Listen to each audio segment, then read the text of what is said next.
Үзэгчтэй хүнд оройн төргийн сэдв шийдэл ярилцлагын нэвтрүүлгийн ээлж дугаар эхэлж байна. За манай өнөөдрийн ярилцлагын нэвтрүүлгийн зочноор цогцсон хөгжлийн үндэсний төв төрийн ус байгууллагын гүйцэтгэх захирал судлаачийн квадрал оролцож байна. Оройн дөргий. За оройн. Тэгэхээр танаа төвийн хувьд бас сүүлд 2025 оны улсын төсвийг хилцэж байхад нэг шаардлагыг Монгол Улсын ерөнхийлөгчөд хөрвүүлсэн байлаа. Тэр бол мэдээж нөгөө төсвийн одоо хэмнэлт ер нь хийх ёстой гэдэг нэг юм агуулгатай. Алдагдaltaа төсөв батлахаар анх засгийн газар оруулж ирсэн байсан. За тэрийг бол одоо ерөөхдөө хэмнэж өргөө зардлуудаа одоо хэмнээд ер нь төсвийн зардлыг бууруулж алдагдaltaгүй төсөв батлах боломж байна гэж харсан байсан те. Энэ шаардлагыг ер нь яагаад ерөөхдөгчд хөрвүүлэх болсон гэдэг соёлын ярилцлага эхлэв. За 2025 оны төсвийн тухай хэлцүүлэг өрнжих хугацаанаас эхлээд за алдагдaltaхүйхээс илүүтэй ер нь үр ашигтай байх. За төсвийн зарц суулт тэр дундаа төсвийн урсгал зардлууд голлох том хөрөнгө оруулалтууд яг үр ашигтай байгаа мó гэдгийг нэгдүгээр асуудал. Хоёрдугаарт хийх ажлын ирэм дараа гэдэг зүйл байгаа мó те. Хамгийн чухал зүйлсийг чухалчлаад хийжээвэл тэр төсвөд алдагдaltaй авчиж болох л байх одоо. Заавал алдагдaltaгүй гэснээрээ сайн ч гэдэг юм уу те. Тэрийг бол одоо төр болгоогүй. За гих мэтлэнгээр ингээд ер нь бол хилцүүлгийн шатнд төсөв ямар байна вэ, ямар үр дүнтэй байна вэ гэдгийг бол айл болох мэдээлэх гэж хянах гэж тэг зорж ирсэн. Тэгээ манайх бол одоо засаглалын хөтөлбөрийн хүрээнд бол парламентын мониторингийн United Info Hub буюу одоо UIHC email гэдэг вебсайт ажиллуулж байгаа. Тэгэн дээр бол парламентын гишүүдийн нөгөө мэдээлэл хууль тогтоох процесс ингээд бүх мэдээллүүдийг хил тод болох гэж зорж ажилладаг. Яг энэ явцдаа л бид бол төсвийн тухай бол одоо нэг талтаа бол энэ төсөв эдийн засгийн санхүүгийн асуудал юм шиг болж нөгөө талтаа бол энэ бол хууль болж батлагддаг. Тэгэхээр бид бол яг хууль болохын хувьд бол илүү мониторинг гэж хянж ажиллах гэж хичээж байгаа гэвэл одоо илүү нийцэн. Тэгээд тэр утгаараа бол одоо бид нар яг шууд ерөнхийлөгч рүү бол хандсан зүйл байхгүй их нийцэн. Бид нар бол одоо нөгөө UIH-мэнийхээ нийтийн өргөдлөх эзэсдэр бол иргэдээс захим гарын өсөг цуглуулах юм захим өргөдлийг санаачилсан. За энэ бол улсын төсөв дээр бол 2025 оны төсөв бол их хүрлэн их зардлууд байна. Тийм ач холбогдолтой байна шүү дээ. Гэтэл бидний нийгмийн асуудал нөхцөл байдал бол юм хүнд байна. Тэгэхээр илүү ач холбогдолтой, ирэмб дараатай, үр ашигтай юм төсөв батлаач гэдэг шаардлагыг бол нэгдүгээр засгийн газар руу, улсын хурал руу. За улсын хурлыг бол илүү хууль хэлцүүлэгт хариуцлагатай хандаж тийм. Засгийн газрыг шахаж сайн ажиллаач гэдэг. Тэгэхгүй саяны хэлцүүлэг бол засгийн газрын гишүүд нь орж иж улсын хурлын гишүүдэд загин саргаа дарлаа шүү дээ. Энэ ч юм уу яг юм байран солигдсон баг. Тэгээ угтаа бол их хурлын засгийн газраа шахаж, хянаж, ажилуулж бас чадах хэрэгтэй.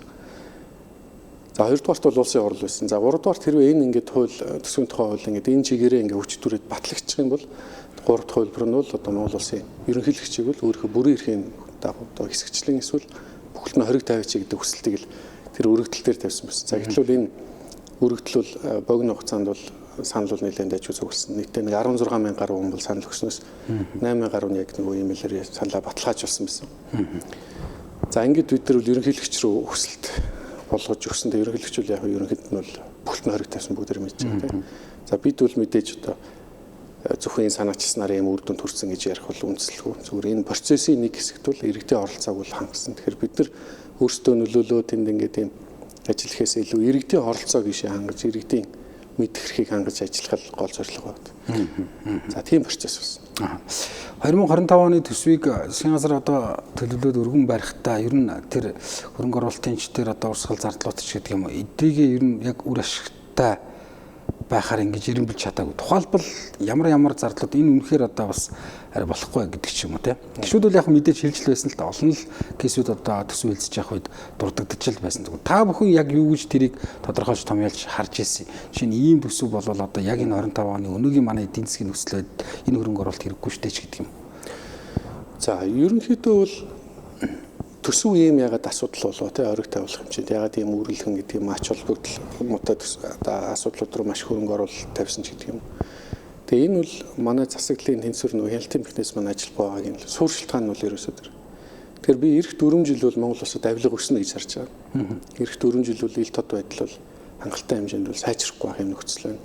За эх 4 жил бол үндсэндээ засаглалын суурь институтууд бол юм сайжрахгүй байх нөхцөл харагдаж байна. Яагаад ийм нөхцөл төрөв гэхээр ерөөсөө суурь шалтгаан нь бол хяналт тэнцэл одоо эрх мэдлийн тэр тэгш хуваарлт гэдэг чинь нэг нь нөгөөгөө тэнцвэржүүлж яхин тэнцвэр дээр оршиж байдаг. Гэтэл хамгийн гол суурь болох нөгөө сонгуулийн чинь ач холбогдол иргэд өөрийнхөө дэмжиж байгаа намын эвсэл хүмүүст нэр дэвшиж санал өгөх замаар тэдэнд дүр хуваарлж идэг. За таавал засгийн газрын ингээд дүрийг авлаа. Хамгийн олон санал авсан учраас. За мэдээж бол бүгд л засгийн эрх бариасаа гэдэг үүднээ санал өгч байгаа. Гэхдээ одоо бидний тоглоомын дүрэн гэсээр бол хамгийн их санал авсан. Засгийн эрхээ барин хариуцлагаа үлээ нөгөө амлсан амлалт мөрийн хөтөлбөрөөр биелүүлэхэд бол ажиллана. Тийм олонхын санал авч чадаагүй нь бол таавал одоо олонхын санал дэмжлэгийг авч чадаагүй учраас та энийг хянахтай хариуцлагажуулах, тэнцвэржүүлэх энэ нэг улсыг одоо бүр нэг уруудаад ирэх ашигуд нийлээд хөмөрчихгүй байх хэмжээнд бол хяналтын чиглэлийг хэрэгжүүлнэ. За энэ үүргээ сайн хэрэгжүүлж чадвал дараагийн одоо эрх баригч болох те. Ингээл энэ зарчмаар ажиллах хэрэгтэй. Гэтэл өнөөхийг бид нар дүр хуваарлж яхад тэр дүрмийн маань үйл хэрэгсэд бүгдээрээ нэгтэлд гарцсан ингээ эвслийн засгийн газар байгуулсан бол ерөөсөө энэ бүх одоо авилга өснө гэж аялдаад байдал засаглал сайжрахгүй гэж аягийн үндсэн шалтгаан. Тэгэхээр ийм нөхцөлд хүрсэн учраас бол манай авилгын индекс эдэр бол ойрын жилүүдэд нэг тийм сайжрахгүй л дээ. Яагаад тэгэхээр улсын төсөв яагаад ийм нөхцөлд хүрч байгаа юм гэхээр бүгдээрээ зээлээд чамаагүй ямар нэгэн аргаар их хэмжээний хөрөнгийг захиран зарцуулах хэрэгтэй болъё. За тэгээд хин хинийгээ хэлэхгүй, хин хинийгээ хянахгүйгээр л энийг одоо үрийл гэдэг л ийм төсөв болчихж байгаа гэсэн үг л дээ. Бот байдал төр. Тэгэхээр яг засгийн газрын ч гэдэг юм уу дотоод механизмын системүүд байгаа. Гэхдээ хизээч ер нь хамгийн том хяналт бол гадаад хяналт байдаг. Дотоод хяналт бол өөрөө өөрийгөө бүрэн хянана гэдэг ойлголт. Тэр дундаа парламентд бол эрх баригчдыг цөөн хэмдэг. Одоо бол бүгдээрээ нэг тахимд байна, нэг төсөвтэй байна те. Одоо нэг эрх ашигтай байгаа тохиолдолд бол зөвхөн дүр эсгсэн те дүр эсгсэн тийм хяналтууд л явах болов да эрх төрөмжл. Тэгэхээр энэ асуудлууд л эрх жилүүдэд давтагдана. Тэгэхээр бол хамгийн чухал үүрэг бол одоо та бүхний хэвлэл мэдээлэл хэм дээр иргэний нийгмийн байгууллагууд дээр бол ирж байна. Уул нь бол энэ чинь хянах тэргүүн иргэний хэм бол биш л те. Тэнд институцүүд байгаа. Энэ бол 2 дахь 3 дахь игнэнд байдаг. Гэхдээ бол чухал ач холбогдолтой үйл ач холбогдолтой. Одоо бол гэтэл бол өөр хяналтын чиглэлийг хэрэгжүүлэх институц байхгүй болчихлоо. Зөвхөн дүр хэсгсэн. Тухайн цаг хугацаанд тухайн моментод тодорхойдог улс төрчдөгч байдаг юм да. Яг улс төрчид чамаагүй хандах хэрэгтэй. Гэхдээ бол суур асуудлаа шийдэхгүй мөнгөц механизмд болчихж байгаа нь гол асуудал байгаа. За зарим хүмүүс үл ингэж тайлбарлаж байгаа. Их хурл бол 126 гишүүнтэй. Тэгээд тодорхой хэсэг нь эвсэн ч гэсэн засагт тогтаагүй гомцсон барьсан ч гэдэг юм хүмүүс байгаа. Тэд нар ингээл төсвийг унгааж जैन хориг тавихыг хүлээн зөвшөөрч जैन. Энд чинь өөрийн хяналтын механизм байгааг харуулж जैन төсвийг эсэргүүцэж जैन гэж. За тэр үнэн үг бол үнний хувьд. Гэхдээ тэр чиг институцийн төвшөнд ажиллаж чадахгүй. Одоо жишээлбэл ардчсан намын бүлэг байна тийм улсын хурлд 2 л бүлэг байна. Тэрний ардчсан намын бүлэг хэрвээ механизм ажилуулъя гэвэл сонсголыг санаачлах юм бол заавал хийх хэрэгтэй. Хяналтын механизм шууд ажиллах хэрэгтэй. Одоо утаан дээр ч гэдэг юм уу тийм. Одоо эсвэл нийслэлийн энэ төсвийн захиран зарцуулалтууд дээр өдлөхгүй. Яагаад тэгэхээр тэнд жирийн гэрүү гишүүд нь тийм улсын хурлын ардчсан намын гэдэг ардын гишүүд эсэргүүцэж болох нөгөө институцийн үндсэн арга хэрэгслийг ашиглах боломж болчихж байгаа. Нөгөө хяналтаа хэрэгжүүлдэг, хяналт шалгалтаа хийдэг, тусгай хяналт шалгах хороогоо байгуулдаг тийм. Тэр механизмууд ч үндсэндээ дээгүүрээ ингэж ивсэж байгаа гэсэн үг. Тэгэхээр ойрын нөхцөлтөл би одоо нөгөө тухайлсан 1-2 ингээл жишээ одоо 25 оны төсөв инглээ гэхээс илүүтэйгээр энэ давтагдах суур нөхцөл нь бол хэвээрэл байгаа гэдэг хэлэх гээд. Нэг удаа бид нар ингээ хориг тавиад юм сайжирч байгаа юм шиг харж байна. Тэгэхээр бид нар энэ суураас ажирлах, суур асуудлаа шийдэх хэрэгтэй. Ер нь бол энэ засаг ингээ цаашдаа ивсээд байгаад юм бол манай үндсэн нөгөө сонгуул хийгээд сонгуулийнхаа дүрмийн асуудлаа шийддэг юм маань сайжрахгүй. За хоёрдугаарт энэ парламентын ил тод байдал парламент дахь олон ургалж үзэл гэдэг зүйл бол нэлээд хомигдож байна л та. Ер нь өмнөх парламент дээр ч хомигдчихсэн. Одоо тэр инерцээрээ бас үргэлжилж байна. Одоо шүүмжилсэн дуурсан гишүүдийг одоо намаас хариуцлага тооцсон ч гэдэг юм уу. За улсын хурал дахь ёс зүйн байнгын ороо хариуцж байгаа хүн намын одоо ёс зүйн асуудал хариуцж байгаа хүн нэг хүн байх ч тийм. Энэ бол байж болохгүй л энэ зөвшөөрчлөхгүй зүйлсэлтэй. Тэгэхээр хэрвээ парламентод ингээ олон ургалч үзэл байхгүй. За намын бүлэг дээр шийдвэр гарсан бол гишүүн болгон тэрийг үг дуугүй биелүүлэх ёстой байх юм бол тэр гишүүдийг ард түмний сонгох хэрэг байхгүй, сонгогчтой сонгох хэрэг байхгүй. Нам дээр асуудал шийдэл тэр нь одоо юу гэх юм нэг намтай, 2 намтай тийм систем тийм. Намын удирдлагын түвшин шийдэгдээд тэр нь зөвхөн их хурл дээр ёсчилдаг, шийдвэр гаргадаг, хилцдэг биш тийм. Нөгөө иргэдэд оролцох хангадаг бүх юм чинь ингээд тойгоор ороод байна шүү гэдгийг бид нар айл шатандаа хараад тийм. Богино хугацааны шурт хугацааны хэрэгшийг харах юм бол бид нар энэ эвслийн засгийн газар гэдгийг бол нэг их урт наслуулах гэдэг бол ямар шаардлагагүй. Энэ бол өөрөө заавал одоо аль нэг ногцрол засгийн газрыг бүрэн бүрэлдэхүүн гэж зүйл биш шүү дээ. Засгийн газар өөрөө эвслийн биш үргэлжилдэг. Эрх баригчид нь хариуцлага авуулъя гэдэг нөгөөд нь сүр хүчний чиглэлээр хэрэгжүүлдэг юм явах хэвээр. Угаасаа ерөн төсөөллөөр бол эрх сонгуулиас өмнө л энэ задрна шүү дээ. Сонгуул төхөөл нөгөө хэд маань сөрөгчнийгээ дүр тоглол улс төрчлөлтөнд. Гэхдээ эцсийн нүд хийн очих юм гэхэлэр хамгийн хохирох хүмүүс нь энэ улсын хөгжлийн боломжуудтай нөгөө засаглалын тэнцвэртэй урт хугацааны. Тэгэхээр бид нар хөгжлөөвөл доктортой байх гэдгийг бид нар хүмүүс доктортой байх гэдэг нь эрх мэдэлтэй байгаа хүмүүсийн доктортой байдлыг хэлэх юм уу? Тогтолцоо систем тоглоомын дүрм маань тодорхой доктортой байгаа хэлэх юм уу гэвэл ач холбогдол үр ашигаараа бол систем доктортой байх хэрэгтэй. Тоглоомын дүрм мөрддөг байх хэрэгтэй. Ингээ ярахаар юу гэдгийг сүүлийн 8 жил нэг нам дангаараа засаглаад явлаа. Юу ч хийсэнгөө энэ төвчрлээ утаагаа хар гэл маш их шүмж нийтээс ирлээ. Тэгвэл одоо энэ бүхний шийдъя хамтрая гэд хамтарсан засгийн газар байгууллаа. Ингээд явах гэсэн тэгээд энэ бол үр дүнгүй. Ер нь цөө хэдэн хүний л нэг эрх ашиг энэ зүйл болол явна гэж ойлгогдоод байна л та. Хоёулаа энийг ярихад сая улс төрийн намын тухай хуулийн хэрэгжилтийг хойшлуулчлаа шүү гэсэн. Эх оны 12 сар хүртэл гэсэн. Эх оныг дуустал хойшлуулчихна. Энэ яагаад хойшлуулж байгаа гэдэг чинь л одоо та бүдний нэг хариулт явчихна тийм. Яг тэгэхээр намууд чинь шинжлэхдэггүй гэж үзэж байна. Шинжлэхдэггүй, сайжрахгүй гэж үзэж байна. Өөрөөр хэлбэл хүн намын одоо удирдлага гаргаж чад төвшин хүн нам жишээлбэл дотоод арчлахгүй гэж харагдаж байна. Арчсан нам ч гэсэн тийм. Намын хурлаа ихгүй. Сайжрахгүй, ил тод болохгүй гэнэ. Нөгөө талдаа болохоор хаалттай юмны цаануулгаа авдаг бид нар одоо ил тод байдлыг сайжруулна гэж тунхаглаад байгаа боловч бодит байдал дээр бол хамгийн энэ юмны цаануул энэ улс төрийн намын шинжилгээ асуудал ерөөсөө өөрөөр байгаа.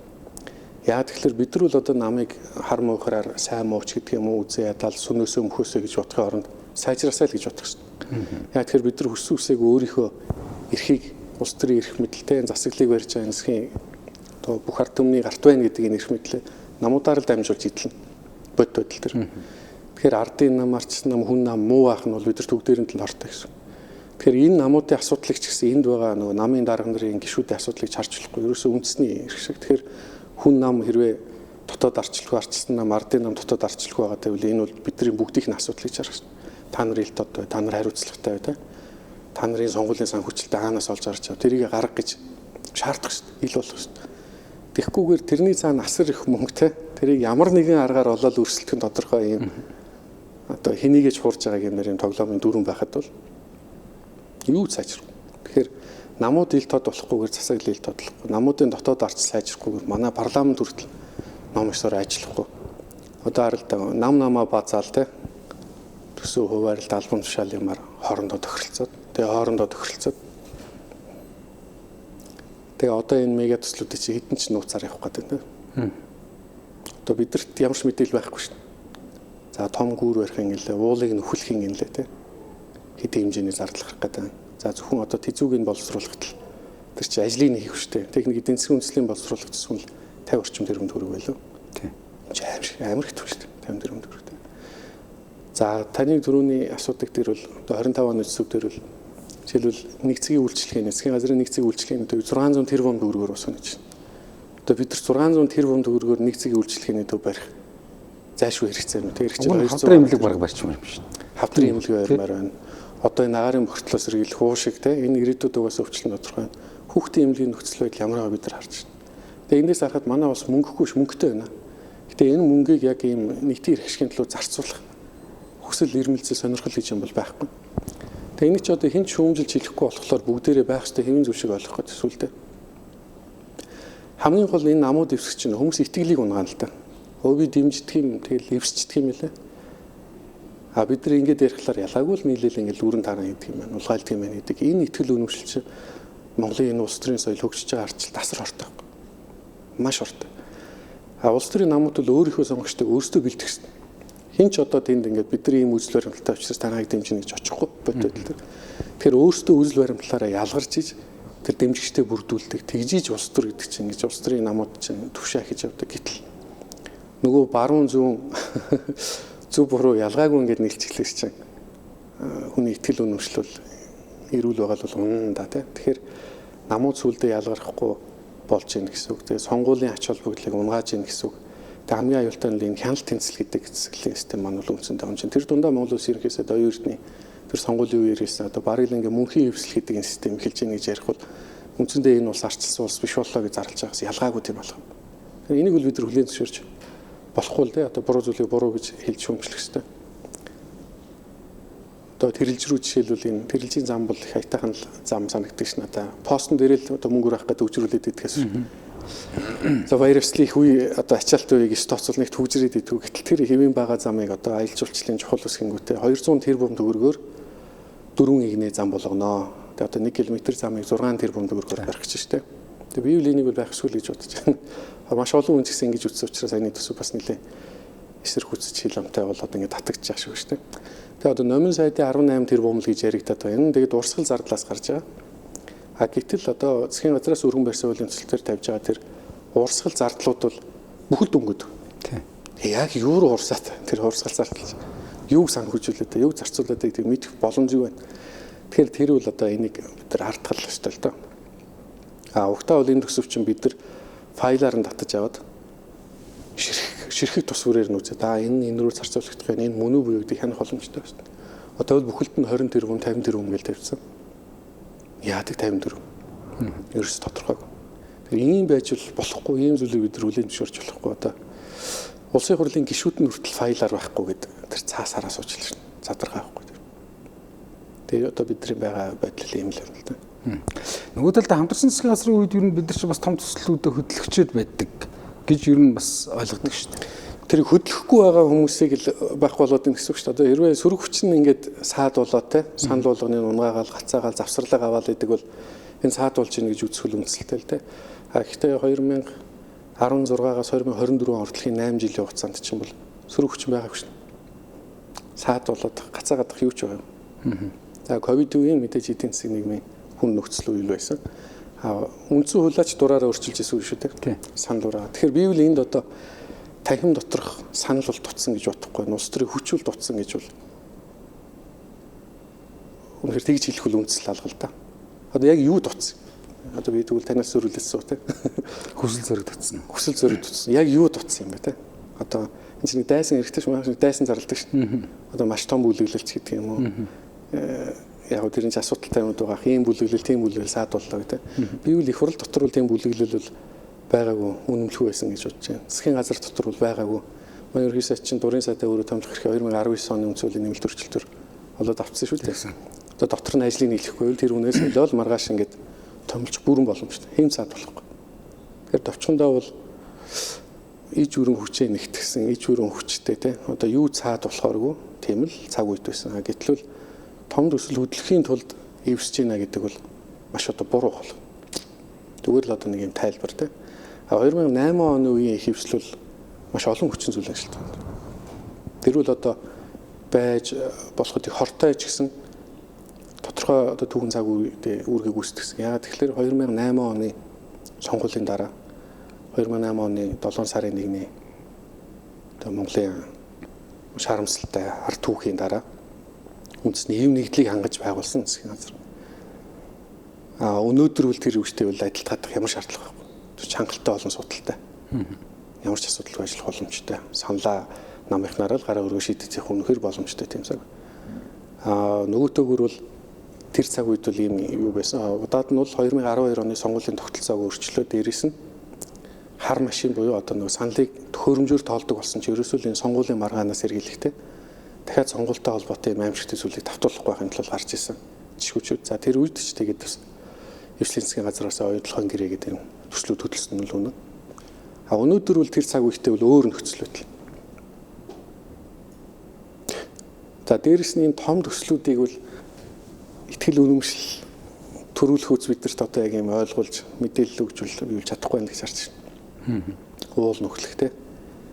За их гайхамшигтай нэртэй байсан би нэрийг марчиж нэг юм ган татлагтай гүүр байна. Төрийн ордноос бараг л шинэ хэсэг рүү гэлөө. Би бол энийг эрүүл оюун ухаанд яаж багтааж одоо зөвтгөхөө бол мэдэхгүй.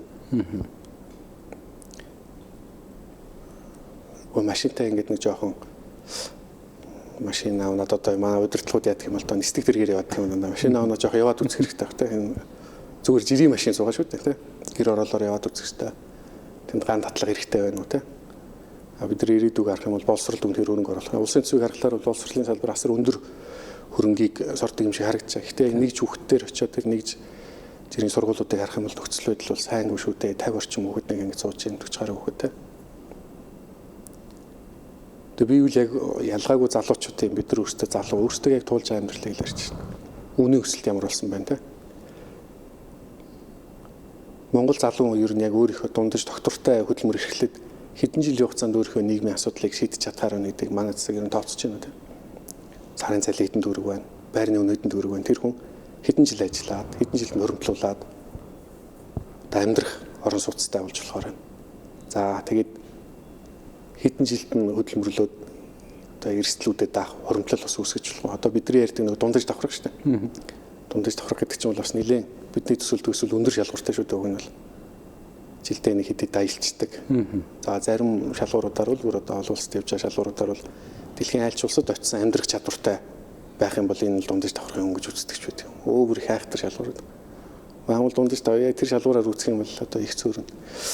Гихчлэнгээр ингэж аваад үзэх юм бол одоо би бол гомдморч юм шиг ууралж бухимдморч юм шиг тийм цаг үе байна. Одоо тэгээ хамгийн сүүлд л энэ Эрдэнэс 5-7 ногдол ашигыг гарлаа. Хуваарлж байгаа үйл явц ч гэсэн одоо яг компани л одоо өөрсдөө авах мөнгийг л авж байгаа гэж байгаа. Тэр бол бас үнэ.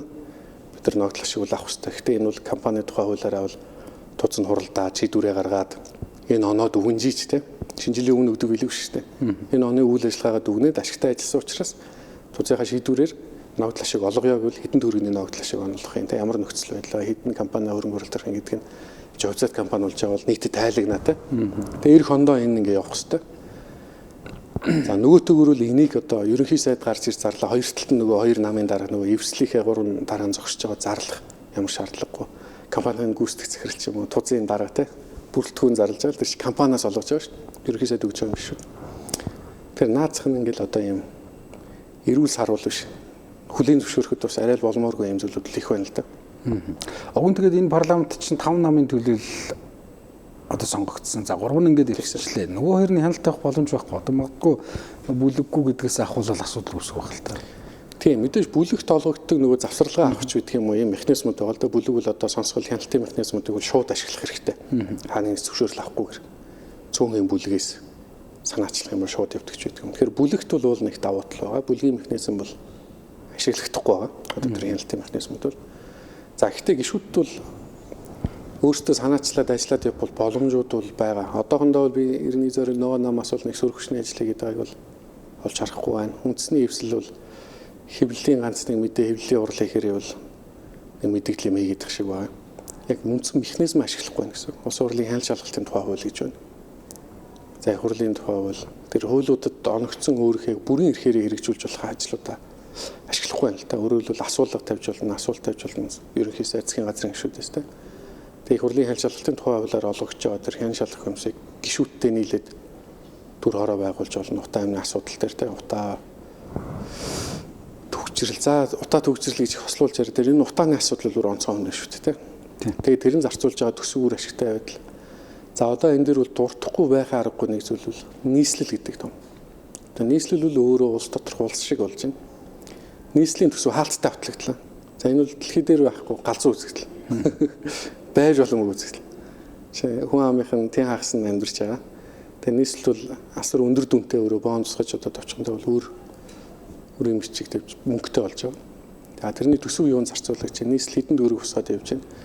За миний ойлгосноор бол бас нийслэлээс одоо улсын төсөв төвлөрүүлдэг байсан төсөв бол багасаад одоо өөртөө бас нэлээд хэсэг нь бол захиран зарцуулж байгаа. Дураараа дөрөгчд хяналтгүй байна. Тэгээ орон нутгийн сонгуул өөрөө ардын нам үнэмлэхүй болсон 45-40 байгаа. За тэр нь бол өөрөө намын орон дарга нь өөрөө нийслэлийн засаг дарга байж байгаа. Одоо сүүлдээ нийслэлийн иргэдийн урлын төлөөлөгчд өөрийг нь хянах хэрэгтэй. Нөгөө төлөөллийн байгууллагатай албан тушаалууд өгöd лээ. Одоо жишээлбэл трамвайны төсөл хариуцсан явж гэдэг юм. Одоо нэг үндэсний хороо ажлын хороо ямар гэдэг нэрээр те төслийн нэгж гэдгээр ерөөсөө ингэж юмыг бол цацж байна л та. Тэгэхээр бид нар энэ улсын төсвөөс дутуугүй хяналттай авах хэрэгтэй зүйл бол энэ нийслэлийн төсөв байгаа. Нийслэл үр ашигтай байна уу? Тэгээ метроных нь үнэхээр үр ашигтай юм уу? Тооцоолтой юм уу? Ач холбогдолтой юм уу гэдэг бид нар хүлээх хэрэгтэй. Тэгэхгүй бол ингээл өч түрээл шууд батлаа авчдаг. Хэлдэг мэтэд ажиллана авчдаг. Хэдэн дөрөв зарцуулагдсан мэддэхгүй. Хяналтгүй энэ систем үүсэж байгаа бол маш ортой. Одоо яг өөрөө бас сая дурдаал өнгөрлөө. Энэ ер нь бас нэлээд тийм анхаарал татчих байгаа сэдв юм бэл. Үндэсний хороо, за зөвлөл, одоо төслийн нэгжгээл ингээл баахан одоо аппаратууд байгуулаад за тэн дээр нь одоо ингээл хүмүүс дарга гэл ингээл томлоод. Тэгээ энэ бүхэн өөрөө за нэг талдаа бол мэдээж нөгөө татвар төлөгчдийн мөнгөний бүхний л ард дуусж байгаа шүү дээ. Явж юун дээр очиж дуусах. Төр нөгөө данхаагаад байна л гэдэг зүйл чинь л ерөөсөө эндээс ихтэй. Одоо энэ чинь яг өмнө нэг ялсан засгийн газар бол бялуу хаадаг л шиг байлаа. Одоо ч 3 нам бялуу хаач. За нөгөө үндсэн хоорондоо төрийн хэмнэлтийн хууль мөл юмнууд нь дүүрчихлэр ажлын хэсэг болгодог, тусдан төсөвтэй ингээд юм хороо болгодог те. Үндэсний хороо, яадаг хорооч гэдгийг ингээд нэг асуудал шийддэг хороо гэдэг ингээд асар өндөр урсгал зардалтай. Маш хүрлэгэн. Тэгээд ил тод биш хяналтгүй. Тэгээд ер нь дахиад нэг 5 6 жилийн дараа нэг баахан сонсголол болох бах та. Тэгээд хамгийн аюултай нь энэ эвсэл гэдэг чинь хамсаатнууд байхгүй. Та бодолтой. Дараа нь аль нэг нь яг хөө ингэж ирэх байраад ингэж хян шалах хэрэгтэй болоо дангаараа явдаг юм байна. Нөгөө шалах цагт энэ чинь бүгдээрээ хамсаатнууд байна. Одоо кинон дээр ярих юм бол одоо бүлэглэн баггүй. Одоо би гэмт хэрэг гэж шууд хэлж мэдээж одоо зөксгүй. Тэгтээ бол ямар ч тач сайн зүйлээ муу зүйлээ бүлэглэж хийж нэг эрхтэй тийм хүмүүс болж. Тэгээ эргээд энэ одоо хян шалахын цагт ингэж зууралцсан те. Өрөөний булайг хол далай гэдэг шиг хэн энийгээ хэлэхгүй, хэн энийгээ шийдэж чадахгүй юм руу л орж байгаа нь бол дараагийн нөгөө авилга өснөө гэдэг яриад байгаа гэж. Юм сайжрахгүй, сэтгэл нөхцөл сайжрахгүй гэдэг чинь суур шалтгаан. Яг улс орны нийтлэг эрх шиг алс ирээдүг бодож байгаа юм бол уул нь ийм шийдвэр гарах эсвэл юм байна. Тэхгүй л байна гэсэн үг. Өөрөлдөл богино хугацаанд өөрөө доктортой эрх мэдэлтэй байхын тулд богино хугацаанд тэндээ оршихын тулд урт хугацааны эрх ашгийг зольж байгаа л тийм л. За одоо сонгуулиар ч гэсэн хэдүүлээ ярьж лээсэн. Үйлдвэрчний эвлэг одоо засагт юм байна. Монгол Ардын нам байна, үнэлэх болон харчилсан нам байна, хүн нам байна. Үйлдвэрчний эвлэгийг оруулж ирсэн. Шинжилгээ ухааны ахтайм. За шинжилгээ ухааны ахтайм ч одоо эзэж тийм улс төрийн өгч павер ер нь нэг сайн байгаа. Худалдаа шүүлтвэрийн танхим те. Нөгөө үйлдвэрчний ажилчдын эрх ашгийг хамгаалдаг. Нөгөө бизнес эрхлэгчдийн эрх ашгийг хамгаалдаг. Ерөнхийлөгч нарын урилгаар автоматар оруулаад ирсэн. Тэгээд ч одоо нөгөө сөрөг хүчний ажлыг юу ч болгож байна. За хэвлэл мэдээллүүд ер нь өөрөө эздээсээ санхүүжүүлэгчдээс хамаарат улс төр юутай бол байнгын л одоо хамааралтай нэгт. Тэгээд хамгийн сүүлд л одоо иргэний нийгмийн цөөн хэдэн дуурдаг байгууллагуудаа нухаж аваад тэгэл эцэг нүндээ хинж очихгүй те. Яг бол боломжгоорой. Тим юмр бол орж байна. Хэдэн жилийн дараа баахан сонсгол хийнэ гэснээс одоо ч нь ер нь өнгөрсөн парламентын үед нэлээд хэд хэдэн сонсгол хийжлээ. Одоо хутааны сонсгол гэдэг агаал хийгээл ярьж л байна. Тэр хуулийн шаардлага нь одоо бүтчихсэн. Ер нь энэ сонсголууд үр дүнд хүрж байгаа санагддаг. Хутааны сонсгол бол парламентар, петишн явж байгаа тийм. Манай байгууллага бол яг манай анхны петишнүүдийг үл хийжсэн одоо 20-50 болох харих тийм энэ юмуд бол тэр захимарчин хүний эрхийг хамгаалах хуулиас эхлээд петишн бол яг төрөө салбар ёсоор гаргаж байгаа петишн. 100,000 санал өрөөл их хурлын чуулганаар хэлэлцдэг 70,000 бол ингээ хань шалах хороо одоо юу гэдэг байнгаараа юунуудаар ажлын хэсэг байгуулна гэдэг ингээ тус-тусын хэсэгтэй. 4 удаагийн 100,000-аас дээш санал гарсан одоо миний санахаар бол тэгээд нэг нь л улс төрийн дэмжлэгтэйгээр ажил болсон. Бусд нь бол байнгын орон дээр санал ураагаал унчиж байгаа. Тэгэхээр петишн бол иргэдийн оролцоог дэмжихээс илүүтэйгээр жоохон сөрөг тал нь одоогийн байдлаар давмгаалаад байгаа. Яагаад тэгэхээр ямар асуудлаар бид нар тэнд өргөдөл санаач шийдэж болох вэ? Иргэдүүлж шилбэл мэдээж татварыг бууруулах, зарим тохиолдолд одоо халамжийг нэмэгдүүлэх ч гэдэг юм. Иргэд өөрөө хүсэж байгаа зүйлээ оруулна. Гол нь тэнд 100,000 иргэний санал гэдэг бол асар өндөр санал. Их Британд хэрэгждэг санал шүү дээ. Тэр чи маш манахаас хэдэн 10 дахин өндөр хүн амтай мөртлөө 100,000 бол парламентаар мэтэлсэн болох. Манайх яг адилхан. Тэгэхээр асар өндөр иргэдийн оролцоог цуглуулчаад байнгаараа саналын ураад унгачиж байгаа. Яг тэгэхээр анхнаасаа угаасаа шийдэх боломжгүй эдийн засгийн хувьд те шийдэх боломжгүй асуудлуудыг оруулаад ирчихдэг.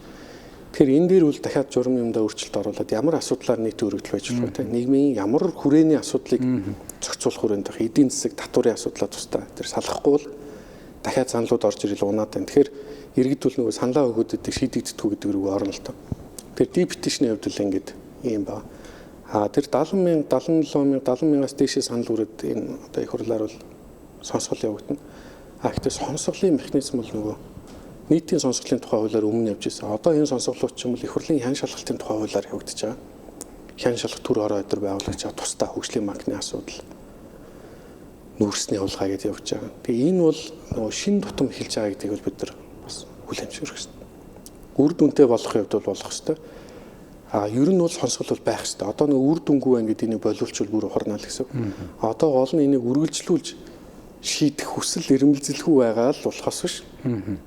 Өөрөөр хэлбэл за нийгэм нэг ийм асуудал байна гэвэл за одоо баахан материалаа харж байгаа л да. За одоо аливээр нь шуугуулах, алийг гаргахгүй гэл өөрсдөндөө ашигтай өрсөлдөгчд нь тэ ашиггүй тэр хөлбраа гаргаж ирэл сэвэд байгаа болохоос биш л энэ чи яг барьсан болгоно шийдээд явбал үр дүн гарах бүрэн боломжтой байхгүй. Одоо бид нар засгийн газрын нөгөө 5 иш ажиллаа гэдэг гаднаас хүмүүсийг баривчлаа, авчирлаа л гэж яасан. Ийм юмнуудыг инглээ сүлдээ нөгөө 5 ишээ марччихээ. Шүүртлээ.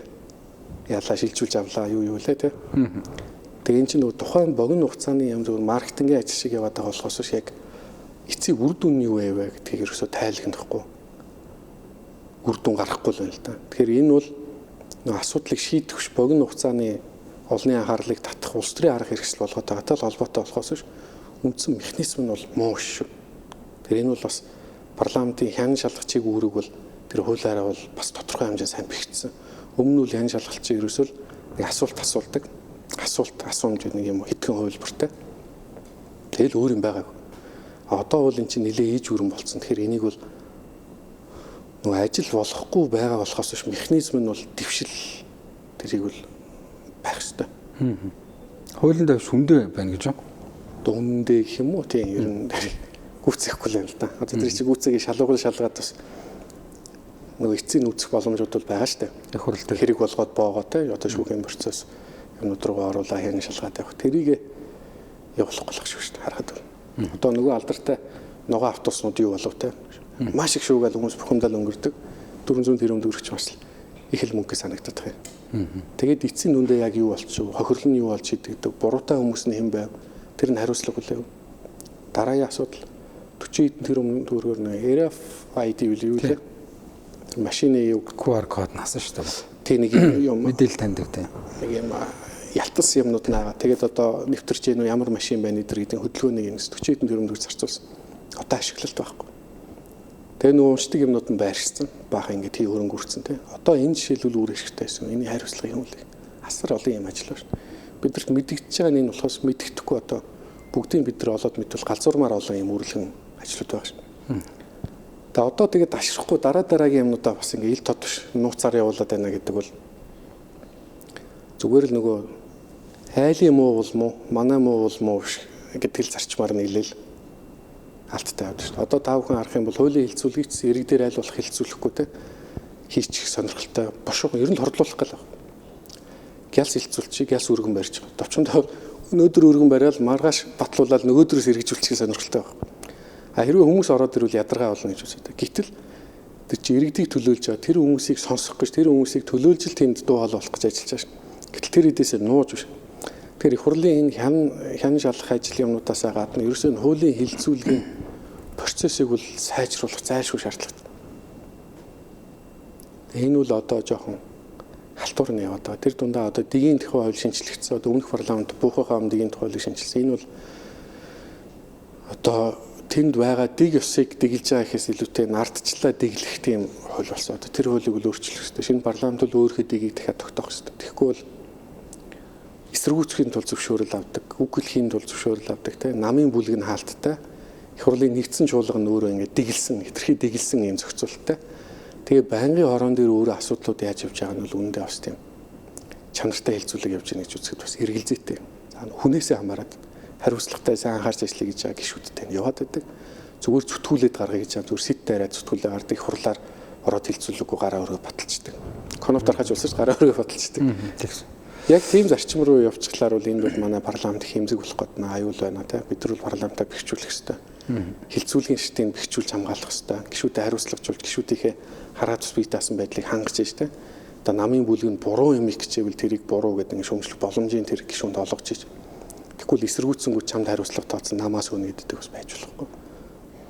Нам бол өөрийн үзэл баримтлалын хүрээнд өөрийнхөө мөрийн хөтөлбөрийг хэрэгжүүлэх хүрээнд те.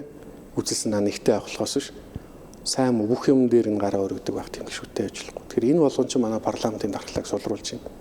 Тэгээд засагтаа явчихсан байдаг парламентын засгийн газарт хариуцлага тооцож чаддгүй. Тэгээ энэ дунд чи одоо бид нар хүсэж байгаа сайн юмнууд бол мөц хухгүй ийм нөхцөл байдлаар орчих гэдэг учраас бид нар яаж хилцүүлгийг штэ гэх. За цаашлуул бид нар улсын хурлын намын бүлгийн хуралдаан аймнуудыг нэг юм дотоод арчилтай болгох дээр нь бол за арга хэрэгсэл нь үл тод болгоч байдаг юм эсвэл ингээд янз янзын арга хөлрүүд ажиллана. Ерөнхийдөө л тэр намын бүлэг өөрөө дотоод арчилтай хилцүүлэхтэй тийм номер сор явдаг болох дээр анхаарах. Ер нь бол үндсэн шалтгаан нь ерөөсөө улс төрийн намуудыг сайжруулах, бэхжүүлэх рүү явах хэрэгтэй болчихно. Ярилцах цаг ус өндөрлөх үндсэндээ төгсчин. Тэгээд сүүлд нь товчгоо нэг зүйл тодруулъя. Сая бид нар чи бас нөгөө үзүүлэлтэд өөрчлөлөө гишүүдийнхээ тоог нэмээд одоо салбар бүрийн төлөөллийг 48 үнийг шууд автоматар сонгоод оруулаад ирсэн. Эхнээсээ тэрэд нь бас нэг өсөл бодлоо илэрхийлээд эхэлж явах шиг байна. Энэ тэгээд нөгөө парламентын тэр чадамжийг дээшлүүлэх дархлааг одоо дээшлүүлэхэд бас тодорхой хэмжээнд дэмжлэг болж чадаагүй юу? Үр нөлөөгөө өгч байгаа. Наадах ч юм бол үр нөлөөгөө өгч байгаа. Би наадах чи илүү хөмөх гэдэг тухайд л болгоомжлуулж байна. Одоо байгааг нь улам одоо жишээлбэл жагсаалтаар орж ирсэн их төвшин гэж шүүмжлэхлээр намаас нь хариуцлага тооцно гэдэг мэдээлэл өгч штеп. Яг энэ зүгээр нэг хүний жишээ. Цаана олон хүч шалтгаан байгаа. Ерөнхийдөө бол сая төсвийн асуудал ч гэсэн ингээд юм шуугаан болж байгаа чинь энэ хэсэгт барьцаалагдаагүй ганцны хүмүүсээс ороод ирсний л шинж байхгүй нэмэгдсэн. Удахгүй 2-3 жилийн дараа энийг чи хайрцагч л та бодит байдал дээр. Одоо бол өмнөх шиг биш байгаа учраас юм чинь нөгөө тойргоос хамааралтай тойрогтой төсөв тавиулах шаардлагагүй учраас тэр хүн сангийн сайдыг царай ажиллах албагүй, засгийн газрыг царай ажиллах албагүй учраас дураараа шүмжилж штеп. Хэрвээ тойрогтой төсөв тавиулах хэрэгтэй байсан бол тэр чинь тэгэл за сайдаа ингээд өгөөч, тэгээд өгөөч те. За би ингээд энийг дэмжнэ гэдэг юмар л явсаар ирсэн. Тэр нь одоо ингэж профессионал системийнхээ үр дүнд бас задар сая нэг төсөв хилцүүлэх шүмжилчин гарч байгаа. Тэгэхээр 126 болсны ач холбогдол бол гарч байгаа. Тэгэхдээ энийг чи удахгүй байхгүй болчих эрсдэлтэй учраас нөгөө гишүүдийнхээ бие даасан байдлыг сангадаг парламентын тэр дотоод арчлыг, намын дотоод арчлыг хангах асуудал байгаа. Сая үл жишээ нь улс төрийн намын тухай хууль эрхчлэлтийг хойшлуулж байгаа бол ингэхгүй гэдгийг аль биесээр хэлж байгаагийн шинж. Одоо дуу нэгтэйгээр санал нэгтэйгээр тийм. Одоо бид нар тэгээд одоо яаж энийг яаж хит бас ингэж юм одоо бодглохоор бол энэ улс орны одоо дайсан шиг заримдаа ингэж ажиллаад байгааг одоо яаж болиулах вэ гэдэг дээр л хамгийн ном өгчүүл иргэдэд байгаа. Гэхдээ өөрсдөө хүчийг бол дутуу хөнөлж болохгүй. Хаамж хүчрхийлэл байж болохгүй. Одоо буруу зүйлдэл уриалж байгаа юм шиг. Гэхдээ иргэд өөрсдөө хүчийг бол бас мэдэх хэрэгтэй. Юу ч хийж чадахгүй, шийдвэрт нөлөөлж чадахгүй гэж бодох шиг өөрсдөө эвэлдэн нэгдээд үзэл бодлоо зөвөр илэрхийлээд энэ хуулийг ашиглаж зөв хуулиудыг ашиглаж бас бидний эрхийг хамгаалдаг энэ хуулиудыг бас алга болчихгүй байхыг бол хамгаалж өөрсдийнхөө төлөө энэ засаг төрөө ажиллуулах бол шаардлага байгаа. Одоо тэр боломж нь бол үндсэндээ иргэдэд цөөхөн дээрний нэг юм байгуулах хэвлэл мэдээлэл байна. За баярлалаа. Тэгээд та тэр ярилцах цагийн дөрөв өндөрлж бидний урилгыг хүлээж авсан ажилд амжилт хүсье. За баярлалаа. За анхаарлаа нас үзэгч та бүхэндээ баярлалаа. Сэдвшил ярилцлагын ээлж дугаарыг түрээд хөндрөлж байна. За манай өдрийн ярилцлагын зочноор цогцогчлын үндэсний төв төрийн ус байгууллагын гүйцэтгэх захирлыг хөтлөлд оролцлоо.